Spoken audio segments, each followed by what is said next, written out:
Hoje, a gente no Brasil está começando a se acostumar com essa terminologia conservador e tal, liberal.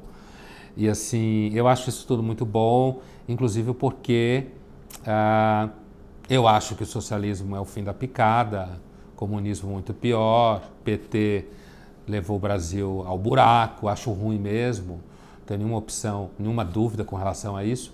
Mas é bom que a gente comece a se perguntar um pouco mais e tentar usar a terminologia de um modo um pouco melhor. Apesar de que a terminologia ela é imprecisa mesmo. Se você acha que eu tenho aqui na mão o conceito de conservador e esse é o conceito de conservador, você só leu pouco. Por isso que você tem tanta certeza. Assim.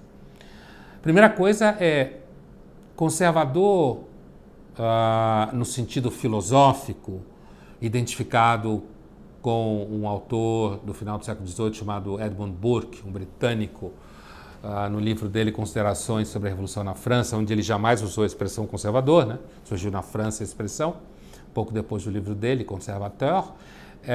Nesse sentido, ou mesmo um do autor um pouco antes dele, chamado David Hume, que é um cético do século XVIII também, escocês. Conservador em política é alguém que duvida da capacidade humana de inventar muita coisa. Eu sei que pode parecer estranho para você, porque normalmente a gente entende conservador no sentido mais associado a um certo reacionarismo francês, inclusive associado a autores como Joseph de Maistre, que viveu também no final do XVIII, e um certo catolicismo reacionário, que acha que o mundo devia voltar à época da missa em latim. Sei lá, estou falando clichês, mas que não deixam de ser verdadeiros.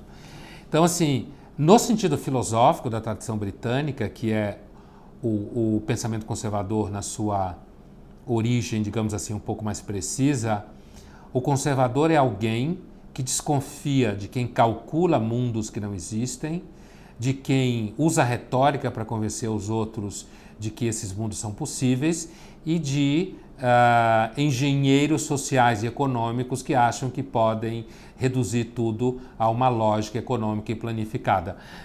O Edmund Burke falava sofistas, calculadores e economistas. Então, conservador é, antes de tudo, alguém que duvida da capacidade humana de inventar muita coisa. Então, ele tende a valorizar o hábito, como já falava o próprio David Hume. Valorizar a experiência acumulada, uma vez que os ancestrais vão destruir o mundo e talvez a gente destrua. Liberal, por sua vez, o sentido americano de liberal lá significa, na verdade, maior intervenção do Estado, e é o que a gente chamaria de a postura americana de esquerda, né? Mas liberal, na sua origem, é o entendimento, primeiro, de sociedade liberal econômica, em que as pessoas devem ser estimuladas a ser responsáveis por si mesmas. Adam Smith, grande teórico dessa escola, era um filósofo da moral, e entender que quando as pessoas ficam livres, elas vão buscar suas soluções, elas vão ser criativas, e claro, isso também não é um mundo perfeito, e portanto o pensamento liberal é um pensamento que entende que a liberdade do indivíduo deve ser privilegiada, né? Portanto, ele tende a valorizar o indivíduo, a capacidade dele se produzir significado para ele, tende a valorizar a ação econômica de indivíduos ou de pessoas que se juntam para fazer coisas juntas e que o Estado não atrapalhe muito.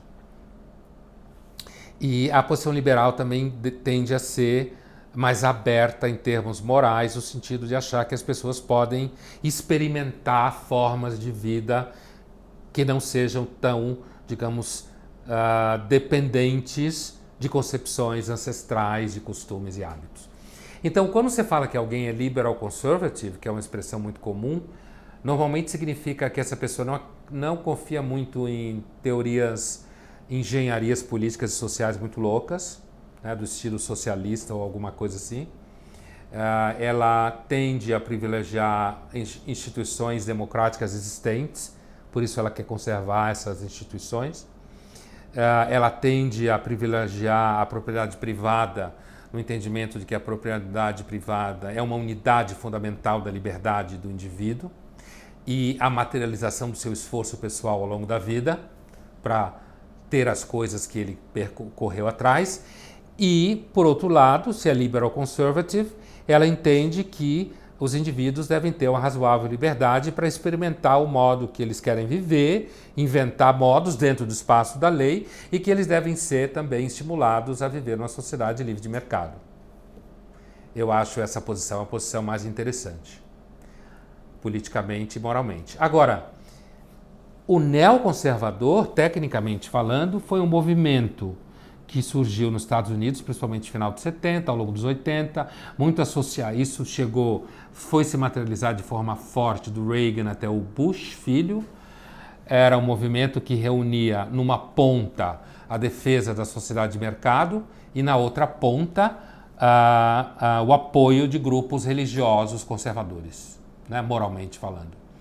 E o neocon, como os americanos falam, tinha como característica a ideia de que o Estado democrático ele deveria estimular a democracia em outros países na porrada. A grande invasão do Iraque, por exemplo, do Afeganistão, foram exemplos dessa teoria e que, portanto, uma posição conservadora hoje teria que ser uma posição que iria usar políticas públicas e geopolítica para privilegiar posições conservadoras, inclusive em termos morais.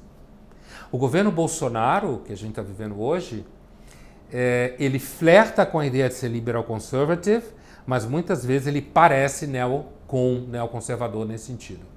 No sentido de que ele reúne de um lado uma defesa de posições de mercado e do outro lado tem uma espécie de alma dividida em que o outro lado tem apoio de grupos religiosos importantes, que aconteceu com Reagan, por exemplo, né?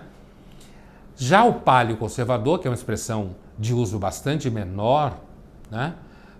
Paleo significa ancestral, antigo. Alguns entendem que a verdadeira forma conservadora de se viver seria você voltar ao passado, você viver de uma forma anterior, inclusive à tecnologia, né? Você viver de uma forma anterior à sociedade complexa que a gente vive. Você tem, inclusive, um grande inspirador de posições chamadas paleoconservadoras, que foi um terrorista americano, né? Que andou mandando umas cartas bombas por aí, foi preso e ele tinha essa teoria de que a sociedade, escreveu um manifesto famoso, né, o futuro da sociedade industrial, a sociedade industrial e seu futuro, na verdade, em que ele achava que a industrialização ia destruir o mundo, a tecnologia ia destruir o mundo e que, portanto, a gente deveria voltar a uma forma de vida que fosse paleo, antiga, né, e que se aproximasse mais do modo de vida ancestral que nós tivemos no passado.